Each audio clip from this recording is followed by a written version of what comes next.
Hello दोस्तों, एक समय की बात है। लगभग आज से 7 साल पहले एक रमेश नाम का लड़का एक कॉलेज में पढ़ाई करता था। उसी के कॉलेज में एक लड़की पढ़ा करती थी जिसका नाम जिया था। जिया रमेश की दोस्ती उसी क्लास में हो जाती है। धीरे धीरे यूं ही वक्त बीतता चला जाता है। वो दोनों लोग एक दूसरे से बहुत अच्छी तरह से मिलते हैं, बात करते हैं। लेकिन कुछ दिन बाद ही उनकी दोस्ती प्यार में बदल जाती है। अब रमेश और जिया दोनों दोस्त से प्रेमी प्रेमिका बन जाते हैं। लेकिन उन दोनों के बीच में इतना प्यार हो जाता है कि ना ही रमेश जिया से अलग रहना चाहता था, ना ही जिया वो एक दूसरे के बिना रहना पसंद नहीं कर रहे थे। कुछ समय के बाद जब वह अपनी बीए की पढ़ाई पूरी कर लेते हैं, तब जिया रमेश से कहती है कि रमेश, अब हमें शादी कर लेनी चाहिए क्योंकि काफ़ी समय हो गया है। अभी तक तो हम स्कूल में मिला करते थे, इसलिए हमें जुदाई महसूस नहीं हुआ करती थी। लेकिन अब पढ़ाई भी हमारी पूरी हो गई है, तो हम क्यों ना शादी कर लें और एक साथ रहने का मौका मिल जाएगा। यह बात सुनकर रमेश कहता है कि ठीक है, आपकी जैसी इच्छा। हम इस बात से राजी हैं क्योंकि रमेश का जो परिवार था वो एक बिजनेसमैन था और जो जिया थी वो अच्छे परिवार से बिलोंग करती थी। उसके पिताजी एक सरकारी कर्मचारी थे। इस वजह से जब दोनों अच्छे परिवार मिल जाते हैं तो उन दोनों की शादी तय कर देते हैं। दोनों परिवार राजी हो जाते हैं। रमेश के घर वाले भी और जिया के घर वाले भी उन दोनों का विवाह कर देते हैं। जिया दुल्हन बनकर जैसे ही जिया घर आने के बाद बड़े अच्छी तरह से अपने परिवार को चलाने लगती है। यूं ही 6 महीने बीत जाते हैं। तब जिया रमेश से कहती है कि रमेश देखो, मैं घर में बैठकर मुझे अच्छा नहीं लगता। इतनी पढ़ाई की है तो फिर इस पढ़ाई का क्या महत्व रह जाता है। मुझे लगता है कि हमें किसी नौकरी की तैयारी करनी चाहिए। रमेश कहता है कि जैसी तुम्हारी इच्छा, मैं तुम्हें मना थोड़ी कर सकता हूँ। तुम्हें अगर कुछ नौकरी की तैयारी करनी है, जॉब करनी है तो तुम कर सकती हो, मेरी तरफ से पूरी छूट है। कोचिंग जाने के बाद वह अच्छी तरह से अपनी तैयारी करती है और कुछ दिन बाद जगह पुलिस में निकलती है और पुलिस में जगह निकलने के बाद वह फॉर्म अप्लाई कर देती है। दरोगा के पद पर वह सिलेक्ट हो जाती है। इधर तो दरोगा की नौकरी कर रही थी, लेकिन दुर्भाग्य की बात यह थी कि रमेश का जो कारोबार था धीरे धीरे ठप होता जा रहा था। एक दिन रमेश का कारोबार बिल्कुल ठप हो जाता है। उसका दिमाग काम नहीं करता कि आखिर अब मैं क्या करूं, मेरा कारोबार इतनी जल्दी कैसे ठप हो गया। इधर जिया जो दरोगा के पद पर थी, उसके कारोबार को प्रशासन जब देखता है कि अच्छा काम कर रही है, तभी उसकी पोस्टिंग हो जाती है और वह थाने के इंस्पेक्टर बन जाती है। जिया अब इधर रमेश अपने कारोबार से ज़्यादा परेशान था। उसकी पत्नी इंस्पेक्टर बन जाती है, लेकिन जब वह कारोबार की वजह से पागलों की भांति करने लगता है, उसका दिमाग काम करना छोड़ देता है। तब उसके माँ बाप कहते हैं कि बेटा चिंता मत करो, कारोबार दुकानदारी जो होती है कभी चलती है कभी नहीं चलती। आज ठप हो गई है तो शायद कल चलने लगेगी। तुम इतनी चिंता क्यों करते हो, तुम्हारा दिमाग खराब हो जाएगा। तुम्हारा यहाँ मन नहीं लगता तो तुम ऐसा करो, तुम्हारी पत्नी इंस्पेक्टर है, वो भी अच्छा पैसा कमा रही है।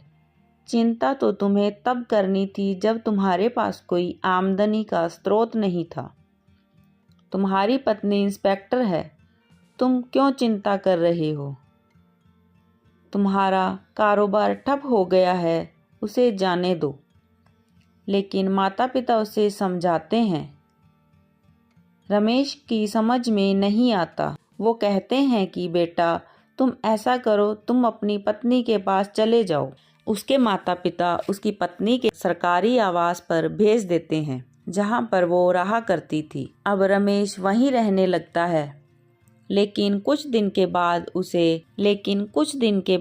उसी जिले में एक एसपी तैनात हुए थे, जो देखने में बहुत खूबसूरत हैं, जवान थे और अनमैरिड थे। इधर जिया एसपी साहब का स्वागत करने के लिए हाथ में गुलदस्ता लेकर जाती है, और जैसे ही एसपी साहब की सूरत देखती है तो पहली ही नज़र में उन्हें दिल दे बैठती है, उन्हें चाहने लगती है, सोचने लगती है कि काश मेरा पति ऐसा होता तो कितने अच्छे से जिंदगी कटती। वह विचार बना रही थी कि मैं किस प्रकार से इनके पास जाने का बहाना ढूंढूं, इनसे नज़दीकियां कैसे बनाऊं। धीरे धीरे यूं ही वक्त बीतता चला जाता है और फिर वो अपने पति से दूरियां बनाना शुरू कर देती है। धीरे धीरे वो अपने पति से दूरियां बना देती है और सोचने लगती है कि आखिर ऐसा मैं क्या करूं जिससे मैं इस पति से छुटकारा पा सकूं। तभी वो कुछ डॉक्टर से मिलकर ऐसी दवाइयां लेकर आती है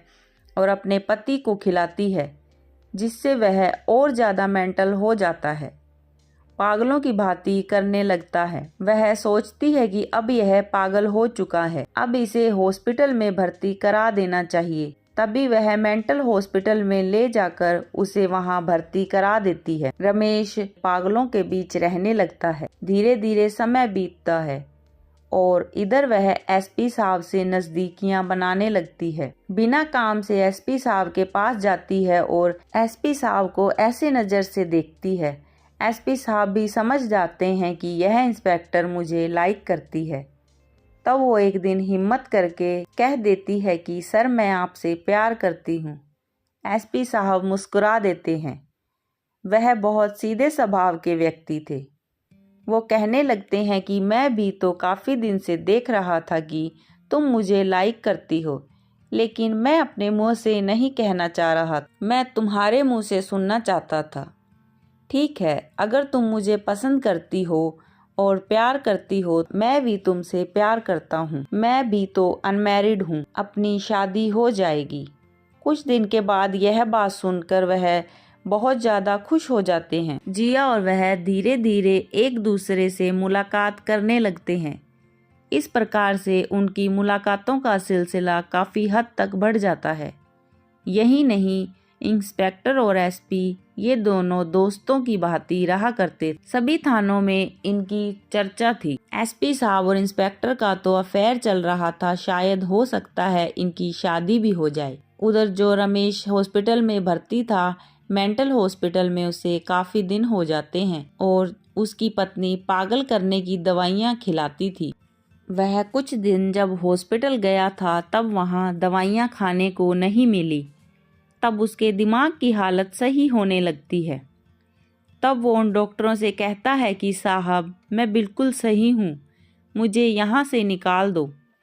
लेकिन डॉक्टर उसकी एक बात नहीं सुनते, उसे पागल समझकर वहीं रहने देते हैं। कुछ दिन बाद में वहीं पर एक बड़ा डॉक्टर उस हॉस्पिटल का निरीक्षण करने आता है। तब रमेश दौड़कर जाता है और कहता है कि साहब, मेरा नाम रमेश है और मैं बिल्कुल स्वस्थ हूँ।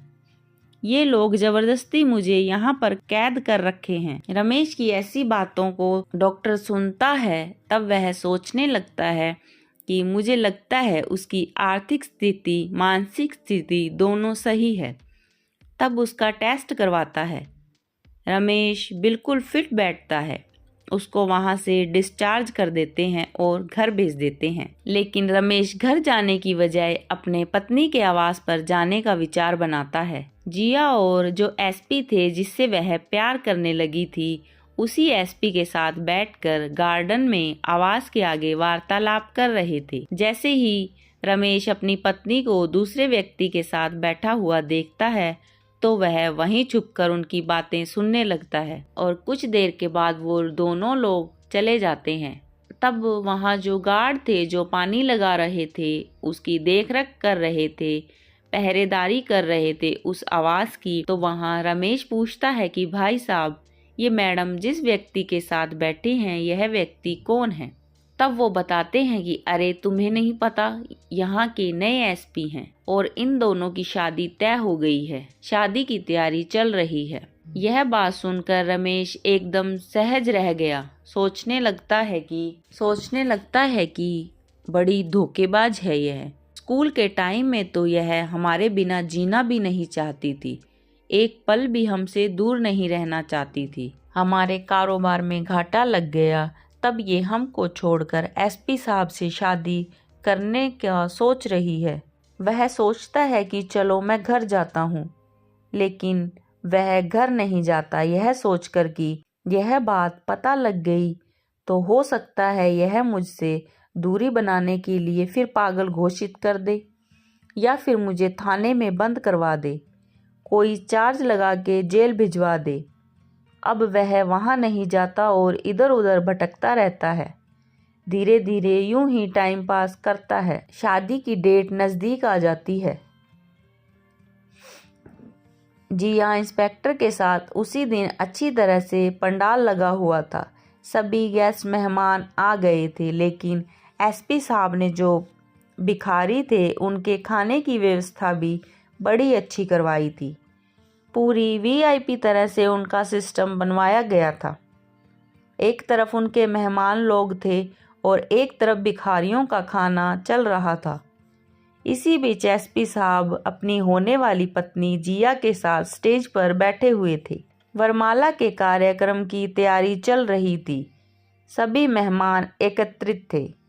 कैमरा चल रहा था, वीडियो बन रही थी। उसी बीच रमेश स्टेज पर पहुंच जाता है। एसपी साहब को देख के हंसने लगता है और हाथ का इशारा करके कहता है कि अगला नंबर आपका। यह बात सुनकर एसपी साहब खड़े हो जाते हैं और उसके पास आते हैं और कहते हैं कि भाई तू यह बात क्यों कह रहा है। तब वह कहता है कि साहब, अगला नंबर बस मैंने यही सोचकर कहा कि इसने मुझे बर्बाद किया है, शादी करके मुझे धोखा दे दिया, अब तुम्हें धोखा देने वाली है। अगला नंबर तुम्हारा है क्योंकि तुम ही बर्बाद होने वाले हो। अगर इसको कोई डीएम एसडीएम मिल जाएगा, कोई ऊंचे लेवल का अधिकारी मिल जाएगा, तो वह तुम्हें भी छोड़कर किसी और के साथ शादी कर लेगी। यह महिला कोई और नहीं, वही महिला है जिससे मैं स्कूल के समय प्यार करता था। यह मेरी पत्नी जो मुझसे शादी की थी।